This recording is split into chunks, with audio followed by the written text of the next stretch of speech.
Wow. Okay, 17 Donald Trump quotes that are surprisingly brilliant. This is from Incorporated.com. Did you see this one? Did this come across your desk? No, because it's from 2015. This is from before he was really a strong political candidate. This is an inspirational businessman, he says. Not even him. This is the writer, Larry Kim, at Incorporated. This is whatever else he tries in life, Trump is an inspirational businessman. So he's saying whatever else he does, he's inspirational in business. That's indisputed. Okay. So, Larry Kim, what do you have to say? He says, sure. Taking a lot of flack right now for his controversial political statements because it's early 2015 and he's railing on Obama on Twitter. Says that's the way that the Donald, though. That's the way of the Donald, though. The Donald. Why do you think the website's called The Donald? Because he's the Don. Everyone knew that he's the Donald. If you're going to say, oh, Donald Trump, the Donald. The Donald. That's why. People forget that. They're like, why is it called The Donald.win? That's so dumb. It's not. Be older. Understand a little bit more. I'm not even that old, and I understand the reference from the 90s when they'd say The Donald. I get it. So he's saying the Donald. He's always been masterful at PR and getting his views in the news. And here are some of the most brilliant things ever to pass the lips of the controversial billionaire businessman turned politician, Donald Trump. So, again, from 2015, he says, these are the, 17? Interesting that at one point it was 21. I don't know if you guys can see if this is cropped out or not. Maybe you can't. But the URL is inc.com/Larry-Kim/21-brilliant-quotes-from-the Donald Trump.html. So you get it. Google the story and look for inc.com. You're going to see that this is originally 21, but now it's 17. 17. Did they edit it? Maybe that's just like a 21 as a code and then it's brilliant quotes from the Donald. I don't know. But you'd think it would say 17, but it says 21 in the URL. It's 17 here in the title. Was it changed or edited after? Maybe they took a few out and then reordered them and then changed the title? It's possible. 17 is a popular number that you see, and I've mentioned this in videos before. And commenters have said, why are you mentioning 17 why wouldn't you just look it up and then tell us what it means? I'm not going to do that. You should do that on your own. Look up what 17 is all about. Just go on Twitter. So, if this is of interest to you, these are the 17 Trumpisms that he thought regarding business are interesting. So let's just go through them. I'll read them out. And I may editorialize. I'm known for commenting on a few things that I either think or don't think are right or wrong. This says number 1, quote, part of being a winner. Oh, and I'll tell you, there's one here in the lower section that really hits home. So if that's not an 80-20 for you, then I don't know what is. Okay, here's number 1, quote, part of being a winner is knowing when enough is enough. Should I do the Trump impression while I read these? They are Trumpisms. Maybe it sounds better if you hear them like Trump. I'm not going to promise a full-on Trump, but I'll do Trumpish. I'll go Trumpish. Okay, it says, part of being a winner is... No, I'm not going to do that. That's dumb. No, I will.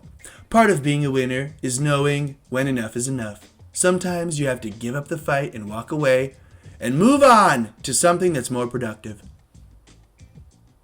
Okay, that makes sense. Yeah, sometimes you have to know when you gotta know when to hold them, you gotta know when to fold them, right? I'm not gonna do any more impressions. That's bad. That's dumb. I'm not, what do they call it? I'm not on my level. I'm on my level. I'm not on the level. I'm not I'm not Charles Barkley video feeling right now. A lot of people did not like my Charles Barkley video. A lot of downvotes on that one. Almost as if someone... you know who you are. So do I. Posted it on a Facebook group or something and said, make sure you go and dislike and comment and call this person gay. Someone commented on another video I made the other day and said, you look gay. And thought that that along with the other brigading that they were doing was helping. 8 downvotes? 8 dislikes on the video? Okay, whatever. Number 2, you can tell it didn't bother me. Number 2, quote, as an entrepreneur, I choose my teachers carefully, very carefully. I am extremely cautious of the people with whom I spend my time and to whom I listen. Number 3, experience taught me a few things. One is to listen to your gut, no matter how good something sounds on paper. The second is that you're generally better off sticking with what you know. And the third is that sometimes your best investments are the ones you don't make. That's interesting. Good call. I guess don't buy that risky stock that you think looks good on paper, but your gut is saying no. Combining a couple of them there. Show me someone without an ego, and I'll show you a loser. That is true. Ego is the pejorative for caring about self-esteem and self-image. It's not wrong to want to look and be your best. It's not. It's actually, it's what God calls you to do. But people often misinterpret that and misidentify that with ego. They think the guy who drives the nice car, who wears the nice clothes, who treats himself well, who walks upright, and who holds the door for other people and smiles, he's got something about him. He may be even arrogant. He's got an ego. And maybe people just don't think that. Maybe I'm cynical. But I run into people who all the time will say, oh my gosh, so-and-so has such an ego. And I just think that's a successful person who's trying really hard and doesn't care what you think. And so they don't respond when you call them an egomaniac or an ego head or whatever. But sure enough, the people that don't have one at all, they're losers, and you can identify them. You can call them out by name. Number 5, quote, if you're interested in balancing work and pleasure, stop trying to balance them. Instead, make your work more pleasurable. Like that one, if you don't enjoy your job, leave a comment below. Number 5, quote, if you're interested in balancing, I just read that one. That's stupid. Number 6, rather. Quote, I give to everybody. When they call, I give. And you know what? When I need something from them 2-3 years later, there they are for me. They are there for me. Whatever. I can read. It's the same sentiment. Number 7, quote, I try to learn from the past, but I plan for the future by focusing exclusively on the present. There's a Freudian slip. On the present, because that's where the fun is. Again, I try to learn from the past, but I try to plan for the future by focusing exclusively on the present. Did I just do it again? Good Lord. Number 7. I try to learn from the past, but I plan for the future by focusing exclusively on the present. That's where the fun is. Okay, number 8. Good Lord, can I get past one? I got a cat scratching at something over there. Forgive me. Number 8. In a lot of ways, it is easier to do things on a large scale. It's easier to build a skyscraper in Manhattan than it is to buy a bungalow in the Bronx. For one thing, it takes just as much time to close a big deal as it does to close a small deal. You will endure as much stress and aggravation. Don't I know it? You will have all the same headaches and problems, unquote. Well, if you're selling a widget that costs $3 to make and you sell it for 12 or 5 or 7 or whatever the number that, Sweet Kevin or whatever his name is on the Shark Show, if you're that guy, why not just go into an industry that's selling $1,000 parts? Sell major equipment. If you can move 5 fans in a day, you can move 5 giant industrial pumps in a day, couldn't you? Theoretically. So that's what he means. He means don't have the small deals. If you like the deal, go after the big ones because they are going to pay off way bigger and it's just as much work in the end. Maybe that's his ego talking. I don't know. I don't agree though. I think it's true. It says number 9. Don't get sidetracked. If you do get sidetracked, get back on track as soon as possible. Ultimately, sidetracking kills you. Number 10. I could never have imagined that firing 67 people on national television would actually make me more popular among the younger generation. Number 11. I don't hire a lot of number crunchers, and I don't trust fancy marketing surveys. I do my own surveys, and I draw my own conclusions. Number 12. Quote, these are all quotes. The point is that if you are a little different or a little outrageous, or if you do things that are bold or controversial, the press is going to write about you. Well, it's not just the press now. It's everybody. I'm not the press, but I'm writing about them. Number 13, quote, this says number 13, get going, move forward, aim high, plan a takeoff. Don't just sit on the runway and hope that someone will come along and push the airplane. It simply won't happen. Change your attitude and gain some altitude. Believe me, you'll love it up here. Sounds pretty good. I like that one a lot. When I read this through earlier, I was like, I'm gonna do a video because I read number 13. Get going, move forward, plan a takeoff, aim high, right? Aim high, plan a takeoff. Don't just sit on the runway and hope that someone will come along and push the airplane. It simply won't happen. Change your attitude and gain some altitude. Believe me, you will love it up here. Number 14, watch, listen, and learn. This is the one that I said earlier is going to hit home, and I'll tell you why. Number 14, watch, listen, and learn. You can't know it all yourself. Anyone who thinks they do is destined for mediocrity. Okay, hits home. There was a commenter that had said, I don't know what this is. If you think you're a right-wing commentator, you should listen to people's advice and feedback. And there was a comment before them that had said essentially like, oh, Black Lives Matter doesn't mean defund the police, and defund the police doesn't mean take their money away. It just means that the budget's stupid anyways, and you shouldn't even have that big of a budget. And it doesn't even really go to policing. So I had said, LOL. And then this person's like, oh my gosh, like you claim to be a commentator. You don't watch, you don't listen, and you're not learning. So essentially he's gonna call me mediocre. That's okay. I'm happy to be mediocre. Look, you think that I'm like trying to make a business out of it. I'm not. I have a great life set up. This is just for fun. This is to try to educate people, the normies, and anyone who may find it, so that they can see, oh wow, there are more people than just myself, and more people than just the big commentators, the big creators out doing this. Nope, there are small people too. People with 1,000, 2,000 subs, just rolling through the news, making sure that the normies can constantly be waking up with new voices and new faces and new perspectives, and someone who's not afraid to say bitch on YouTube. That's a big one. So that commenter is a bitch. I'm just gonna put that out there. Not for commenting and criticizing me. I'm okay with criticism, but for trying to say defund the police isn't really that, and like you just don't understand it, so you're being critical of it. No, I get what you're asking for. I think it's stupid, and I'm saying that over and over again, and I'm telling you you're dumb. If you can't hear that without saying, oh, he just doesn't get what we're saying. No, I do. That's why I think you're stupid, because I do understand what you're saying. Number 16. Oh no, number 15. This is the better one. Ready? Criticism is easier to take when you realize that only people who aren't criticized are those who don't take risks. Again, criticism is easier to take when you realize that the only people who aren't criticized are those who don't take risks. So, hear that. If you're being told at work or in your public or personal life or in your relationships interpersonally, if you're being told you're too this, you're being criticized because you think this way, you support Trump, you're too conservative, you're too vocal. Anytime we talk about stuff, it always goes back to Trump because they bring it up and then they're mad that when you defend it, you're right. So they accuse you of always bringing him up. That's always the accusation. It's, you're always bringing Trump up.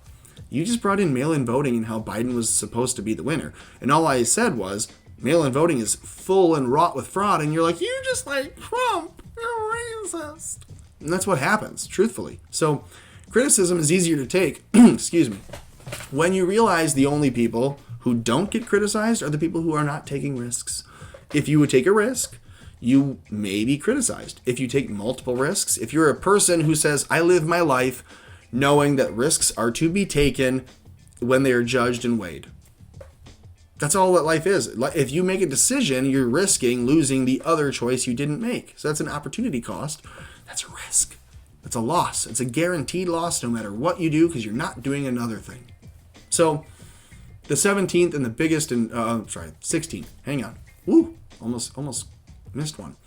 Quote, entrepreneurs are always taking feedback, especially from their customers, bankers, workers, and sales force. Without straightforward feedback, entrepreneurs can't make sound decisions. That's good. That's important.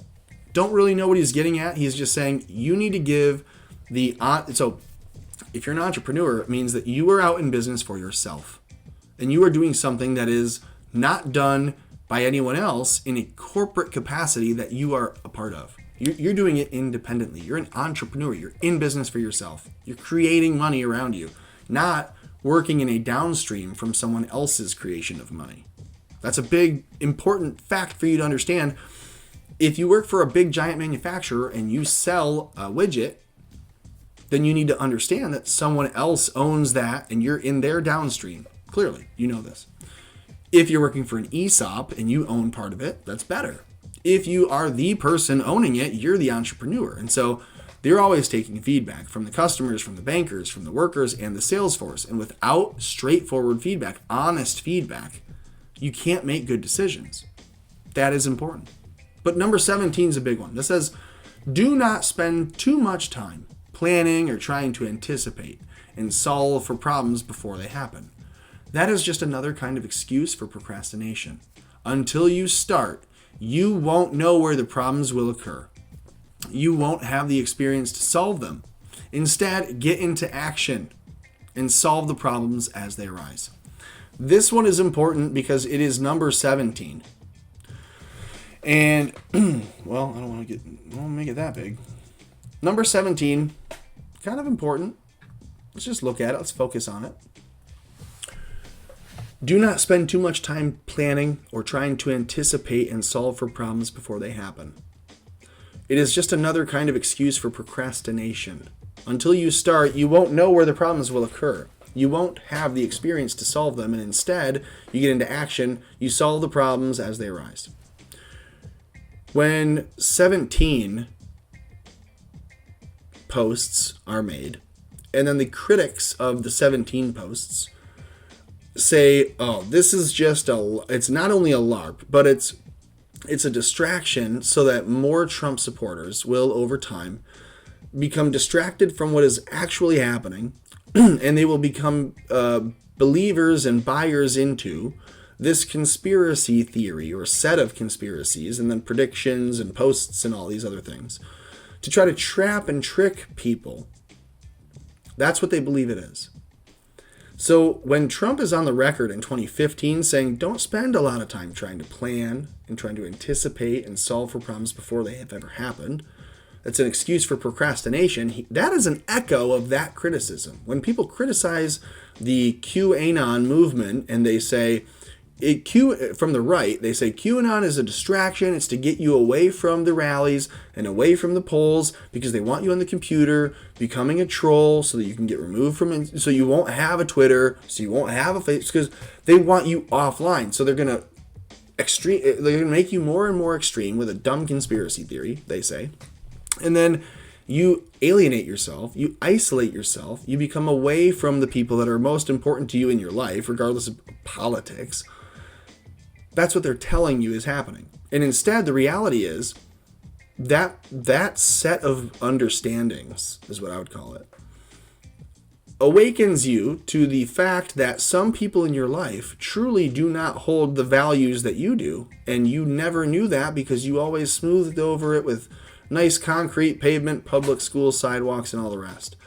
You never understood that the people you grew up with and were best friends with and lived with and you genuinely loved as people also genuinely themselves believed in the murder of children, of the of the unadulterated abuse of young children. I mean, I've had friends that have told me, who are not friends anymore, who have told me that, yeah, we would definitely let our 3-year-old start to transition into, technically you'd call it genital mutilation. We'd call it surgery.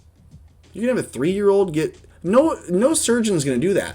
But in their mind, they think it's normal. They think that they could do it so long as they could find a surgeon.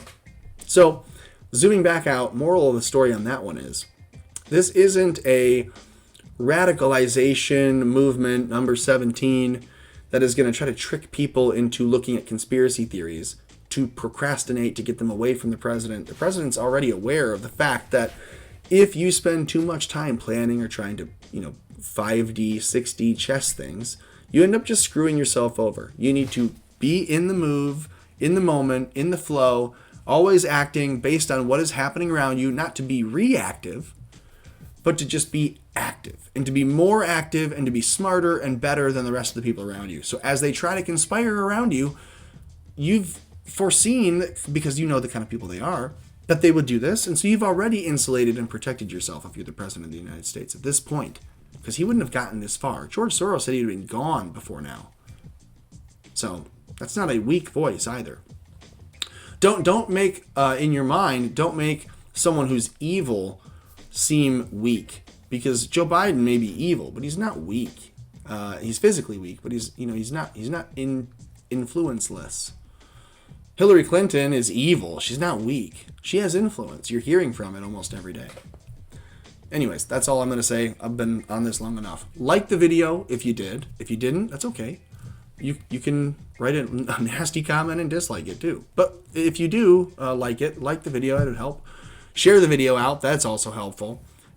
If you did or didn't like it, share it. That's helpful. Post it on your little hate group and spam my stuff. It gives me likes, or it gives me views anyways. Subscribe to the channel. That helps. That's going up. Keep that going up. And then keep not only the subscribes pouring in, the likes pouring in, the comments pouring in. Keep the salt pouring in. Love the salt. Gotta keep the salty being shouted out. Man, isn't that amazing? That's a phenomenon. The salty cracker is a phenomenon of a channel in the exponential growth. So hoping to cling to that relationship, and then keep everything else you can do. Keep America afloat. That's what I'm saying. Do everything else that you can do, other than liking the video, commenting below, sharing the video, subscribing to the channel, click the little notifications bell, and then do everything else that you can do to keep America afloat.